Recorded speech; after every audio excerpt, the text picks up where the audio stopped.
berekatını bize de nasip eylesin. Bir kelime-i şehadet getirelim. Eşhedü en la ilahe illallah ve eşhedü enne Muhammeden abduhu ve resuluhu. Estağfirullah, estağfirullah, estağfirullah. Min kulli zemmin ve masiyetin min kulli ma yukhalifu dinel İslam ya erhamer rahimin. Allahümme ecirna minen nar ve edkhilnel cennete ma'al ebrar. Birahmetike ya azizu ya gaffar ya kerimu ya settar. Hacılar amin deyin. Amin. Yeni gelen hacılar. Yeni gelen hacıların 40 güne kadar yaptıkları dua geri çevrilmez. İyi dua yapın bize. Bu kadar cemaat hatay hepsiniz. Kaç tane hacı var burada? Yeni hacılar.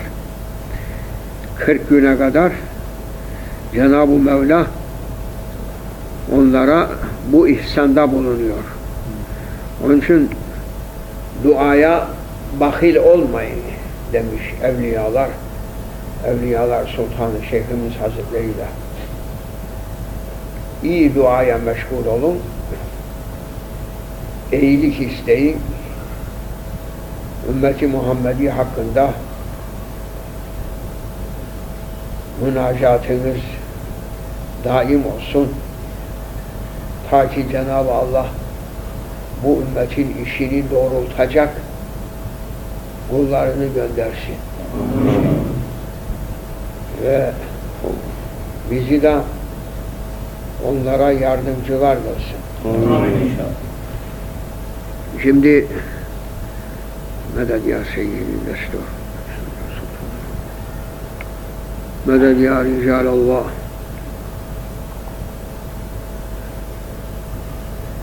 Bir kimse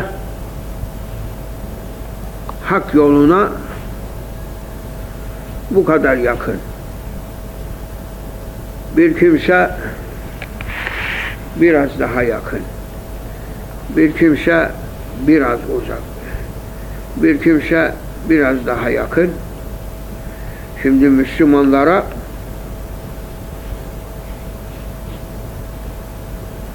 Hakk'a en yakın olanı hangisidir?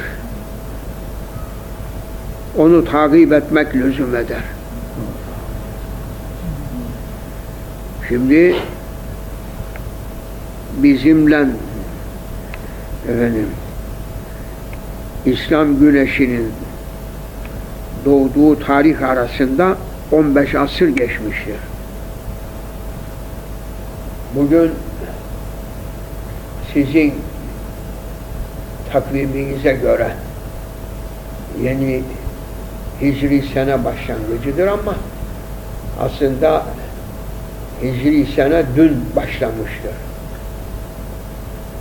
Dün dediğimizde de dünkü günün akşam, dünkü günü bir evvelisindeki akşam namazından başlamış. Dün akşam namazında bir gece tamam oldu. Bugün akşam namazında da ikinci günü tamamlanacaktır. Peygamber Aleyhisselatü Vesselam'ın hadisi şerifi var. Yevmi savmikum, yevmu nahrikum, yevmu dehrikum. Yani hangi günü oruç tutarsanız o gün kurban kesersiniz. Ve o gün o senenin ilk gününü idrak edersiniz buyurmuştu. Bu şaşmaz. Takvimler yanlıştır. Peygamberin sözü sahihtir. Şimdi Ramazan'ı nasıl tutmuş olursanız olunuz siz, bu peygamber sözü daima tamamdır. Ramazan'a ne gün başladınız siz? Söyle. Unuttunuz? Maşallah. Cuma'dan başladık. Cumartesi.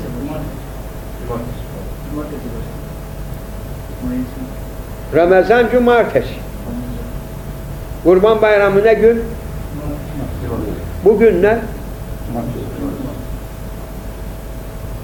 Yanlış olsa da gene üçü muhakkak mutabık gelecektir. Araplar Cuma gün Ramazan tuttu. Cuma gün Kurban Bayramı etti. Dünkü Cuma günü de sene başı oldu. Şaşmaz o. Peygamber sözüdür. Aleyhissalatu vesselam. Yani bir gün evvel tutmuş, bir gün sonra, lakin üçü muhakkak mutabık gelecektir. Evet, o takvime göre yine bugün sene başı olmuş. Aya bakıp da Ramazan tutanlara göre, aya bakıp da Arafat'a çıkanlara göre de dün yeni senenin başlangıcı olmuş. Hicri senenin 1407 Hicri yılı girmiştir. Hiç şüphesiz aradan bu kadar sene geçtikten sonra elbette ki Müslümanların halleri daha ziyade gaflet içerisinde olan kimselerin haline dönmüştür. İnsan hakikattan gafil olduğu takdirde o gafletinin cezasını çekmeye mahkum olacaktır.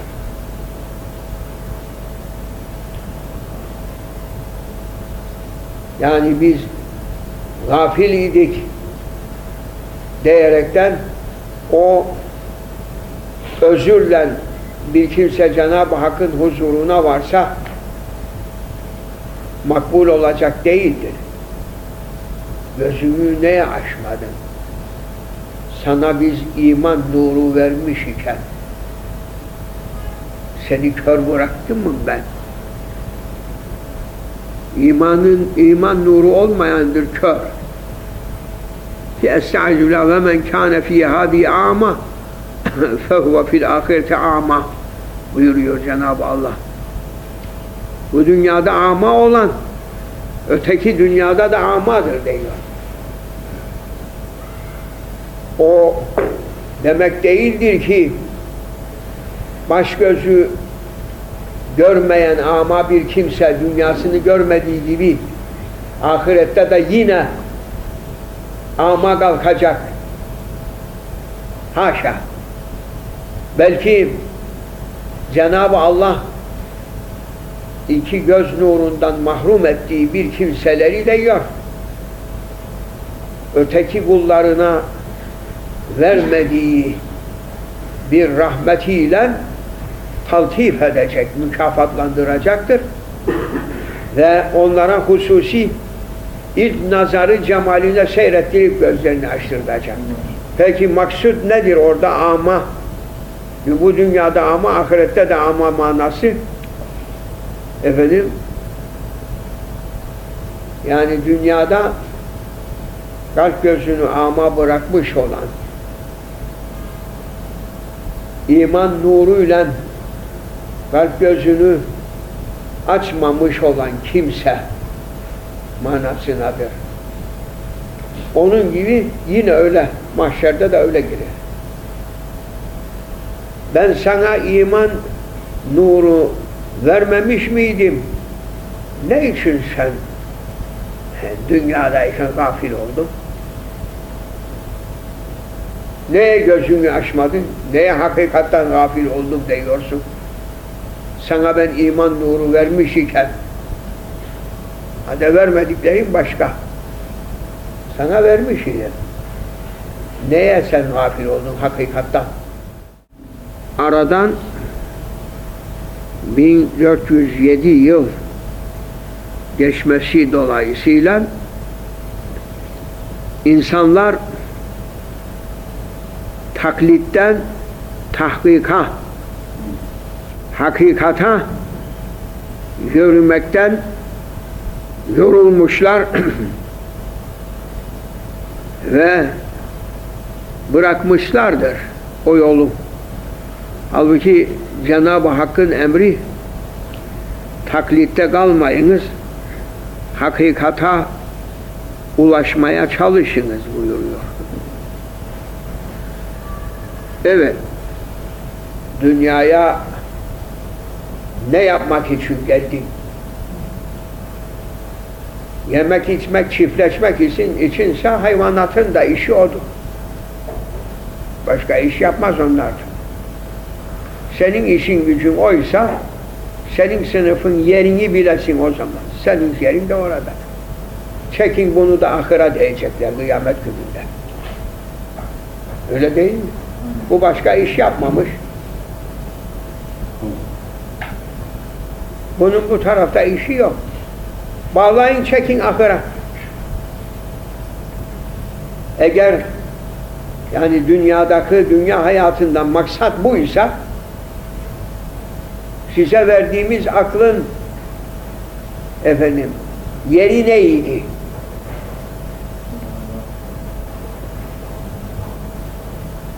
Aklınızı demek ki siz hiç kullanmamışsınız ve size vermiş olduğum kendi sıfatlarımdan size giydirip de sizi şerefli kıldım diyor Cenab-ı Allah ve mükerrem kıldık. Size ziyadesiyle ikram eyledik. Demek bizim ikramımızı siz toprak ettiniz. Hiç ettiniz. Öyleyse sizin yeriniz ahırmış. Çekin, bağlayın, çekin denecek. İnsan sureti de alınır. Temsil ettiği hangi hayvansa her insanın nefsinin temsil ettiği bir hayvan vardır. O hayvanın sıfatı galip gelir, o surette görünür, bağlanır, çekilir, götürür oraya onları da. Cenab-ı Hak insanlara insanlık kemalini talim için peygamberlerini göndermiş. Yerini bilsin diye. Ey insanoğlu, bu yeryüzünde iskan olan, sizinle beraber yaşayan bunca mahlukatım vardır.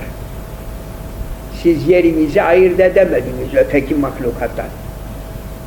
Öyleyse onlarla beraber haşrolun. Oraya toplayacak onları. Bu dünyaya gelip dünyanın hakikatında bilmeyen kimse gafildir. Kendini bilmeyen insan cahildir. Bu alemdeki yerinden haberi olmayan o da hem gafil ve hem cahildir. Yerini bilmek lazımdır.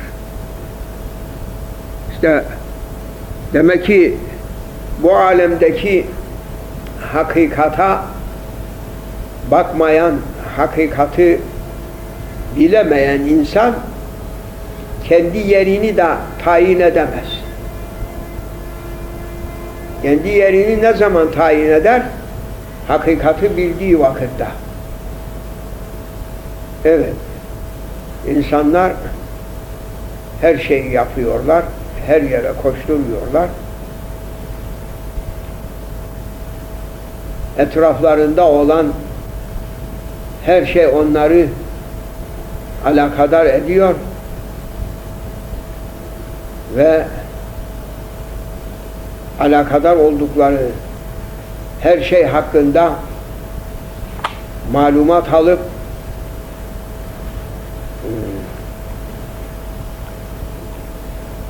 her şeyden istifade almaya, yani kendi nefsaniyetlerini tatmin etmek için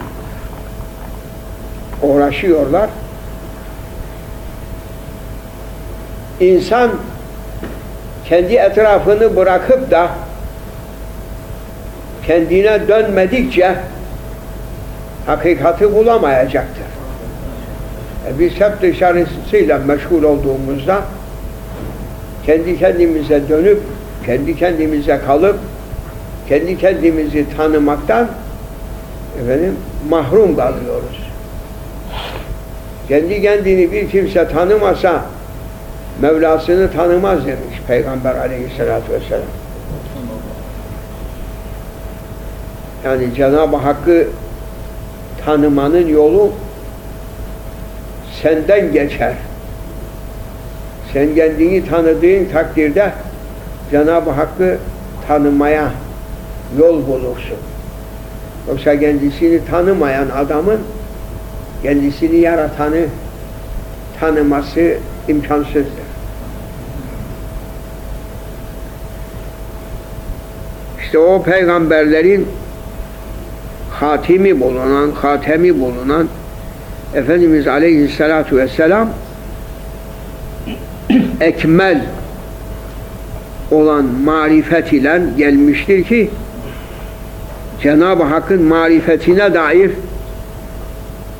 Allah'ın kullarına verilecek olanı kemaliyle getiren Efendimiz'dir.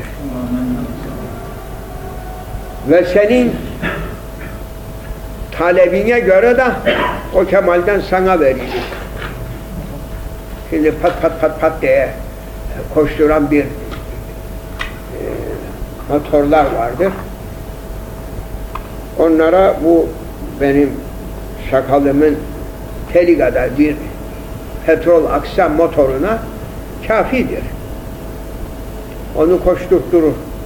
Lakin 18, 28 40 tekerlekli koca vasıtalar vardır. Buna bu kadarcık şey bir şey yapmaz. Buna o evdeki terkot çeşmesini açtığı gibi açacak ki onu koşturtabilsin. Senin kendi hacmine göre sana verilir. O Peygamber aleyhissalatu vesselam'da bütün ümmetlerini doyuracak kemal menbaı onun kalbinden, kalbi Muhammedi'den evliyalara. Şimdi bir ana merkez var elektriği ve muhavvile merkezleri var her mıntakada. Anadan onlara geliyor dolar. Ondan da o semti aydınlatacak, o semte hizmet edecek kuvvet oradan taksim olur. Ama oraya hazneler bir defa depolar, kudreti ondan da verir. Şimdi Peygamber aleyhissalatu vesselamın kalbi paklerinden,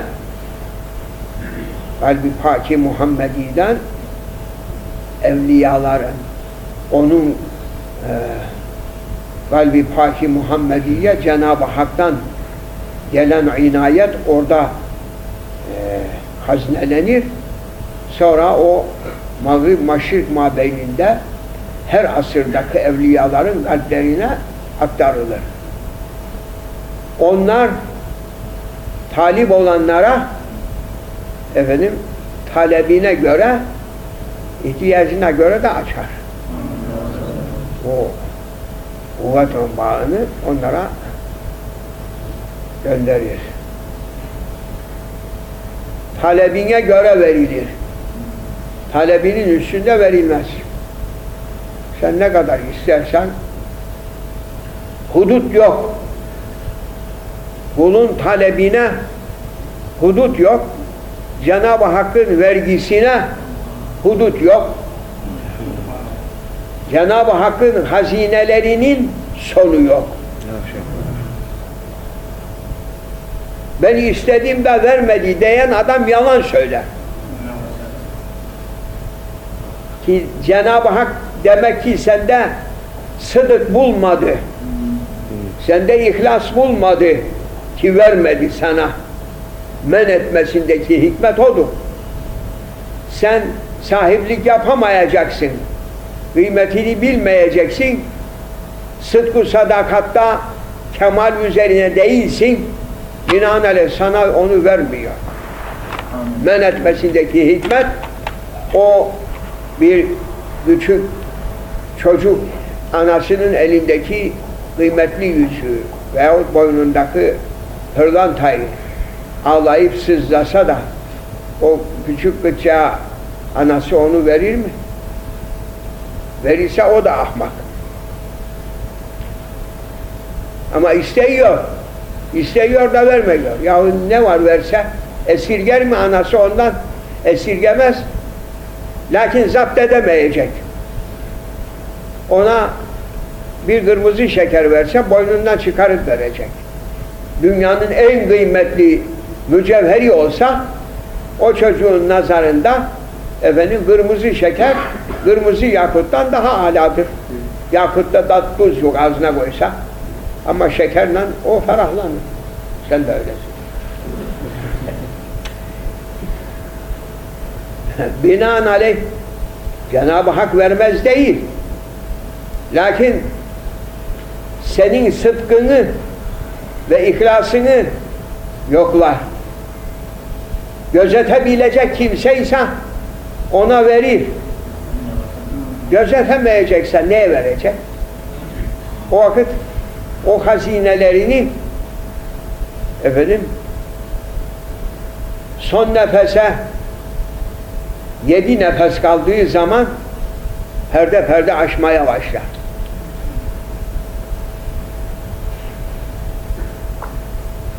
Sana ne zaman emniyet edilir?